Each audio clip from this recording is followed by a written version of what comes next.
definitely wanted to start there in that being a youth, you know what I'm saying, holding these scales, and to definitely show two very, I guess I can't call them powerful because they definitely had an impact on my psyche at whatever respective time that I was putting my belief into.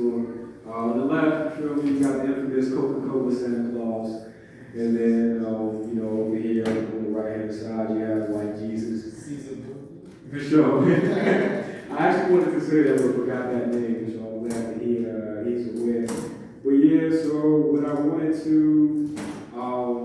wanted to display with these two images being on this balance scale is, in childhood, Santa Claus was this fantastical figure that I put belief into blindly because it was what I was being told.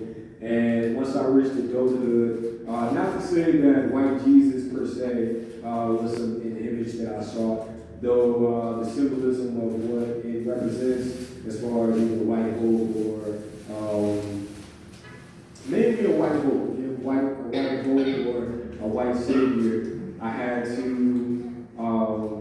to behead both of these figures metaphorically in order to take down the rank that I was projecting, you know what I'm saying, onto these images in my head. And so yeah, this is like I said, very much an ode to my childhood self and being able to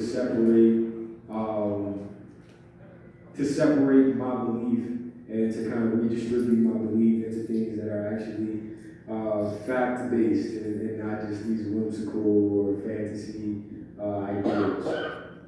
And so again, this piece is called Restoring Balance, is there any questions, comments, about this painting? Yes, sir. At the top, is that spit or whistle?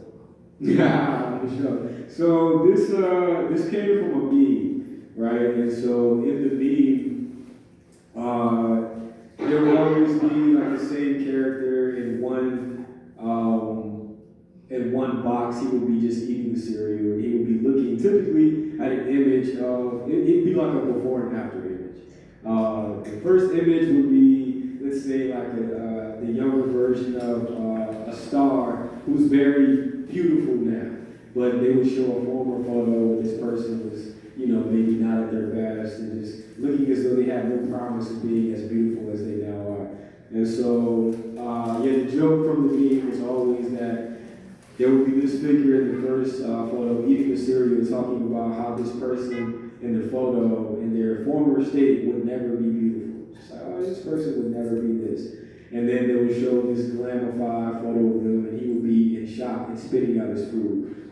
And so, with this piece, along with a couple others in the room, as we'll get to, I always feel the need to create some sort of comic relief in dealing with the subject matter that I deal with, because it can be heavy, it can be offensive. And so I put things like this in here in order to give a head nod to anybody who is offended. It's like, I understand that you may be, and to equally say that this was my perspective as well. Like, I may have been offended at this imagery had I not gone to an understanding that I have now. So I put that there to be a bit of a buffer. For sure. Thank you. Thank you. For sure. Any other questions or comments about this piece here? No eyes. What's that? Oh, in this. Yeah.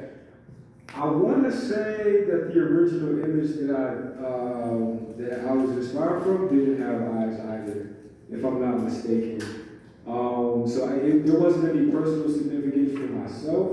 I definitely wanted to use that image, like I said. The black child holding the scales is inspired by an illustration that Emily Douglas did, and so that's another ED for.